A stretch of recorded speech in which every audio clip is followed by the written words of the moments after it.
The third step to a successful speech is practice. I cannot overstate how important practice is. Don't wait till the last minute. Rehearse your speech ahead of time. Rehearse it often. Make adjustments to your layout. Make adjustments to your outline. Whatever it is that you're drawing your information from as you're giving your speech, you'll make notations and make changes and ensure that it flows well. If you practice, it becomes more natural. You begin to learn what works in your transition sentence, what doesn't work. You also begin to understand how long it's taking you to give the speech, and you've got a time limit to worry about, so that matters. If you practice, it makes your delivery seem to be effortless. It seems to just flow naturally. You don't seem so much like you're giving a speech as much as you seem like you're having a conversation. And that kind of approach only comes from practice. When you practice, rehearse vocal cues. Practice vocal cues. Don't speak in the monotone. Don't just always speak in the same tone and same pitch of voice. That is boring. Instead, you need to use volume and pitch to emphasize certain points. Vocal variety keeps your speech interesting. It keeps people interested in what you're saying, and it gives you a chance to get your point across. You need to practice your speech at least 4 to 6 times. Practice it in front of a mirror where you can see yourself. Practice it in front of other people if there's somebody you trust that won't mock you and make fun of you and is comfortable with you making mistakes. You'll ask them if you can practice your speech in front of them. If nothing else, stand up and say it out loud, just with you alone. Just speak it out. And as I mentioned before, use a timer, because all of your assignments have both a minimum time and a maximum time. And anything within that range is acceptable. Anything over it or under it is going to be penalized. So clock yourself and make sure that you're staying within the allotted time. Finally, make sure that you anticipate questions from your audience. Now, none of the speeches you're going to give this semester will include immediate audience feedback. You're not going to have to answer any questions. But you should learn to be prepared for real-world situations that may include that component. If you're giving a speech in a situation where there may be feedback and questions to the audience, you would do well to ask yourself, if I was a member of the audience, what kind of question would I ask? And then prepare to answer those questions. When it comes time to deliver your speech, remember to take the podium with confidence. Remember, I can do all things through Christ who strengthens me. You can do this. You are a capable speaker. You are a confident speaker. And if you project that, you would be surprised how much of a difference it makes in your output, in your actual ability to deliver the speech. Tell yourself, I can do this. I am capable. I am confident. And then do it with confidence. The fourth and final element is self-evaluation. Your post-speech self-evaluations are a graded part of this course. Every time you give a speech, you will be required to turn in an outline the week before and a self-evaluation the week after. The only exception is the final speech that you're going to give. You'll give an outline for it, but you will not be required to give a self-evaluation afterwards because you will be doing your preparations for the final. Self-evaluation helps you improve from one speech to the next. It helps you get better at the art of giving a speech. There is in your textbook in Chapter 2, Section 4, a post-presentation scorecard. This is the basic format for every self-evaluation you're going to do in this class. Beginning next week with the speech that's due this week, you're going to evaluate your performance on that speech according to that scorecard that you'll find in your textbook. There are some additional things that you should consider. First of all, maintain good eye contact. I want to see your face, not the top of your head while you read your notes.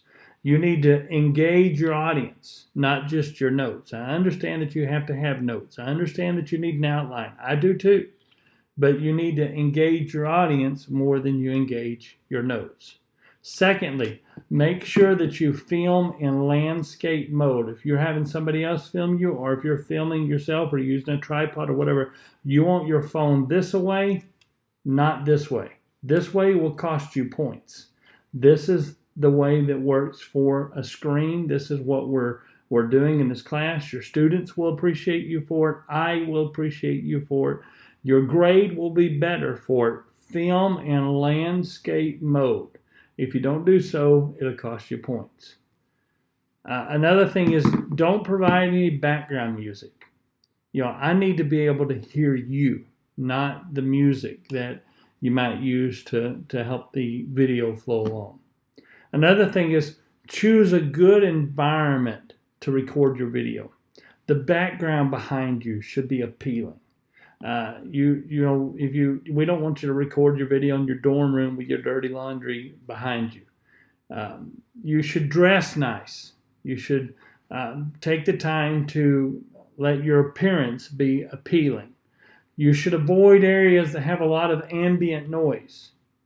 You should make sure that the area that you're in is well lit, that you are well lit, that I can see you. Believe it or not, I've had students turn in their first speech in what looked like a dark room. You could hardly even tell there was a person there, just kind of this disembodied voice speaking. That will cost you points.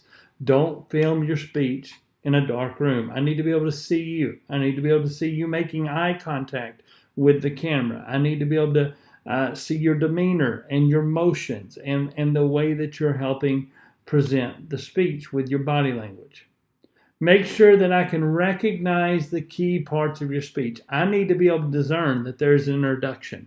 I need to be able to discern that there was a thesis and a preview, that there were main points and sub-points, and that you had a conclusion, that you understand how a conclusion works, that you've restated your thesis in your conclusion. Make sure that your thesis is the main point of your speech. It's the thing you give at the beginning, and it's the thing that you would give at the end. Another thing you need to do, and this is something that beginning speakers have a large amount of trouble with, is avoid crutch words.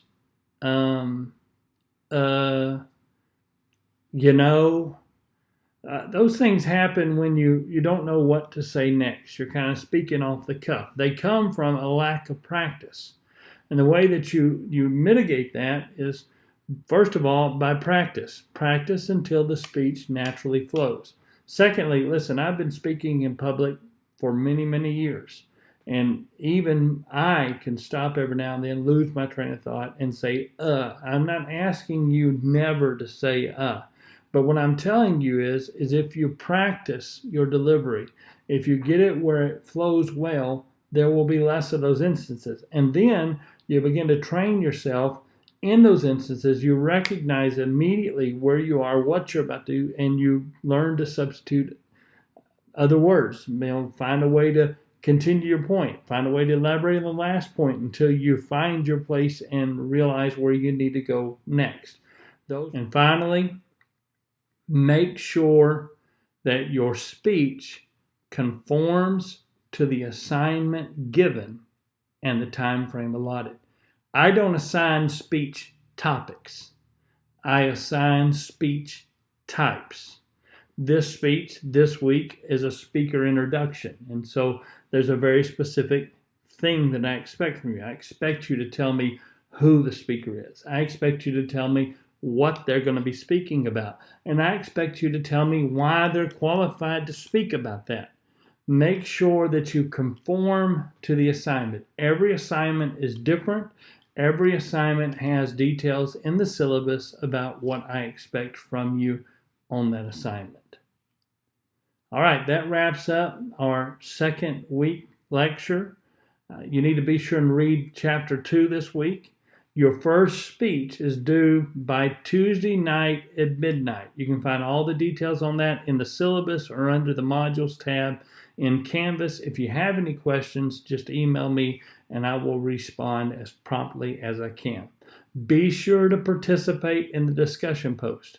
You should make an initial post on this week's discussion and then go back to last week's discussion and make sure you comment on at least 2 other students' posts. This is the way discussion posts work. I open them up every week. That first week, the first 7 days, are for you to make your primary post. Now, if several people posted and you want to make your secondary post during that first week, that's perfectly acceptable. But I leave the discussion post open for one more additional week so that you can make comments on other people's posts. It's not so that you can turn your work in late. It's so that you can go back and complete the comment requirement, because that's 10% of your discussion post grade is based on your participation in the discussion, commenting on other people's posts. And so I want to see at least 2 comments on at least 2 posts every week. Once you've done all that, you will have completed the coursework for this week. Next week, you'll have a different discussion question, and you'll have to do your first post-speech self-evaluation. I want to know what you think about how you did. God bless you. I hope you have a great week, and I'll see you next week, same time, same place.